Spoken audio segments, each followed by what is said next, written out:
Are you excited? Because I'm excited. We had a great week last week and we have a big week coming up this week. So let's hop into the Sunday report and talk about it. So last week, the Federal Reserve gave this market a nice smack across the face and said, no, no, no, no pivot for you. And retail freaked out. Remember, they were stuck on this belief that the Fed has to pivot now. Of course the Fed's gonna pivot, even there was no data supporting this. We talked about this a lot.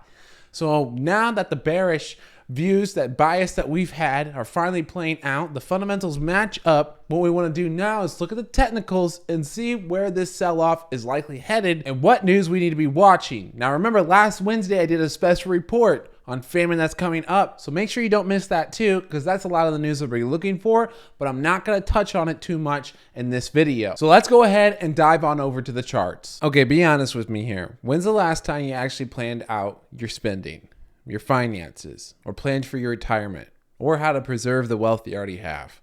Listen, you need to call Rob Reed. There's no one better. Learn about different investment strategies to help you create or preserve your wealth. It's for your success. You know you need to get it done. I know you've been pushing it off. But honestly, learning about index-based life insurance, which is basically like a rich man's Roth IRA and allows me to be my own bank, was huge. So if you want to learn more, call the number above or visit cwrpcg.com. So if you remember in the last Sunday report, I said the top was likely in, and we saw this big bearish sentiment get into the market afterwards. On Friday, then we had the Jackson Hole meeting. Fed said there's going to be no pivot, huge sell-off. But on Thursday, it looked like the market was trying to fake you out and say, oh, it's another Powell event. We're just going to melt up again. And lots of people got burned here. But if you're in the Discord, we called this out right away. And we said, hey, looks like there's a rug pull going to be tomorrow. And I said, yep, every time the market's confused, it just melts up, but we're going down tomorrow. And we can see that's exactly what played out on Friday. But what do we need to be looking at next? Let's go ahead and take a moment to look at VIX. And we'll go to a 1 hour here as well chart for everyone to see. And we can see that VIX, it went up, it reacted, but it's only at 25. If we look at the shorter term volatility, we even had a smaller move here, only going up to 10. And we'll get away from the 1 day, probably go to the 4 hours, get to paint the best picture here for us to discuss. Volatility is picking up. Here, let me move this on SPY so we can get a better, picture here. When the market was selling off hard, all right, we're at 362 down here. Look at where our VIX was. Look what the VIX was even heading into that downturn, all right? These huge spikes into these lows in the market, these huge spikes here, the volatility in early May as the market started to come down. Where are we at right now? And look how dramatic this move was on the market. This should be a warning sign that, hey, more selling could be come in. Fear hasn't even started yet. It makes me think the market likely has more to price in, as volatility still looks like it has a lot more room to run. Now, if you've been following the Discord, I've actually been straight up buying volatility with UVXY in that short-term period, currently having an average just below 10, because I was looking at this movement here and saying, all right, this looks like the pickup for a pivot. It looks like we're going to see some bigger spikes here. I don't think that this market has fully priced everything in, and I was expecting the Fed not to pivot. We're seeing all this play out exactly. Granted, it took longer than I expected, but September should bring a lot of these convictions into play. I'm excited about that. Now remember, when these lows come in, we're still going to be looking to go long into the election cycle. So September and October, historically bad for the market, but by the time November comes in, I'm going to be looking to kind of pivot my convictions and say, all right, I'm willing to dip my toes into getting a little bullish. And if we look over at SPY and the Elliott waves, here's what I'm kind of seeing right now. It looks like a wave 1, 2, a complex wave 3. So wave 4 should be pretty simple here. Looking for 395 to most likely play out, especially since we already broke right through this 410 range. So it looks like the market wants to head down lower. Now remember, when it comes to SPY, I'm not expecting this to go straight down this week like I did on Friday. Friday was pretty severe, okay? If we look at the 1 minute, closing in on that 33 mark, we're at 32 right now. On 5 minute, we're at 20 RSI. On the 30 minute, we're at 22 RSI. This definitely looks like it could chop a bit on Monday, especially since there's not going to be a lot of news on Monday, which we're going to talk about in a moment. However, we go to the daily chart here, we can see that we're definitely at a bearish sentiment in the market. Its RSI is below 50. Definitely looks like it wants to head lower. The TTM squeeze is starting to turn over like it wants to head into the red. And let's also take a look at Bitcoin. I pointed out this channel. I said it's going to be an essential channel, likely to just chop through this. Let's see how it develops. And we're now starting to see a significant break to the downside. So I think more lows are going to be headed with Bitcoin, which would match up for where I think the market's going. It's kind of sad if you're bullish in crypto. You want to see this really decouple from the stock market. That hasn't played out yet, even though I think it'll play out in the future. And so during this downturn, I'll also be keeping a really close eye on Bitcoin and other cryptos because I would love to buy those during these downsides as well. And there's also plenty of ways to play this to the downside. So if you want to hear about those, join the Discord. Now let's take a moment to go ahead and talk about energy. Now, if you've been following me, I actually sold a lot of the UNG at the highs, but we've seen it maintain these highs. Surprisingly to me, very, very bullish here. It's a little bit scary to see it so bullish, especially if we think there's going to be a big downturn in the market. Market might get really scared of recession, and we could see some capitulation here. If we look at a longer time frame for UNG, we could see just how bad that capitulation could get if people start to lose their convictions. And it's already maintained this level for a while, but we've been seeing lots of sell-in pressure to the downside. So I'd be pretty scared if I was holding this. Now, we have a few pair trades, so if you're looking for ways to hedge against your position, but keep that exposure, make sure you visit the Discord because we had a very interesting trade there, which is allowing me to keep some UNG exposure, especially since my position is so far in the profits.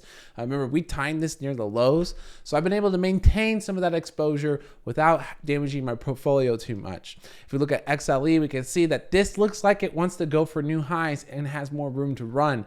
And USO is one that I've switched back over to trade that since I hold some UNG and some other natural resources all in the Discord, of course.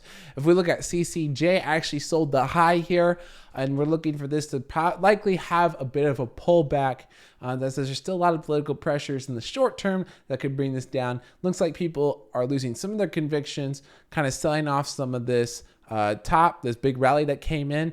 But I am eager to get back into this position. Not completely out, of course, just pulling back when we see this huge rally. Remember, I've been saying many times before, you get these big rallies in uranium and you don't take some profits. What are you doing? That is free money. When we get these big rallies, it's always a good time to, okay, let's go ahead and take some profits, especially if you're in UUU. This was a really fat rally. You went up $2. If you're not taking profits on that, I don't know what you're looking at. As you can see, lots of people, smart money, taking profits here and avoiding this chop, looking to get back in. So now let's talk about the upcoming economic news over on Trading Economics. On Monday, we don't have much news, but we do have a Fed speech. This is going to be really important. Over the last 2 to 3 weeks, market hasn't cared at all about what the Fed has to say. Oh, they're just blowing smoke. They're not going to do anything. They have to pivot. Now that that's clearly not the case, these could start to be bigger market movers than they were over the prior weeks. So these will be important. Take note of. If there's any big headlines, remember those will be posted in the Discord. So we got one on Monday. We actually have 2 on Tuesday, one at 10 a.m., one at 7 a.m. We'll have the JOLTS job openings. That'll be important to watch. This numbers continue to surprise. New jobs have been coming up. We're expecting that to sort of turn over, but that might not happen until next year. We've also posted a little bit about that in the Discord if you want to learn more about the thought process there. On Thursday, we have the ISM manufacturing numbers. These are going to be big. I've talked about this in the past. The market hasn't really reacted.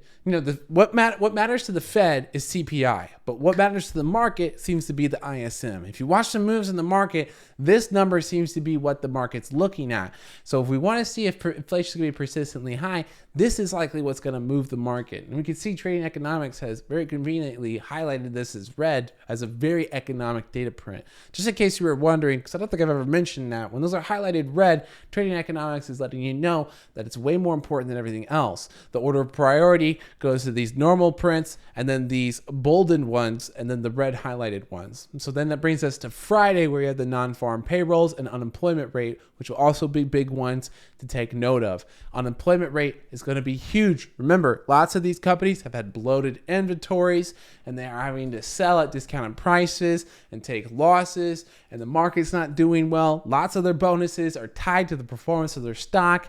With all these pressures coming in, it wouldn't be surprising to see more and more job cuts, especially coming to the end of the year. And in 2023, I think that could even pick up to be worse and more widespread across the economy. And so if you watched the Sunday Report all the way to the end, first of all, you're awesome. Please like and subscribe. And here's a golden nugget, a nice little icing on the cake to end the video as a thank you for watching till the end. If we look over here at a Goldman Sachs report, they're also saying that the selling isn't done. Remember, these big banks all typically have similar algorithms that do selling at certain price points. And we can see here at the price points that they set, we've already kind of blown through those estimates, meaning that the selling has already begun. And to them, it was not clear that the selling is done, like what we're saying. I love to see the supplemental data that helps build my convictions. This report is bringing all that in. If you want more questions about this report, remember to join the Discord because there's a lot more to this. If we look at this number right here, 147 billion to sell, and just compare that to the only 68 billion to buy on a big up tape. Now that means a big uptake, which means this neutral market is likely going to sell when in the previous weeks, the neutral market was more likely to buy.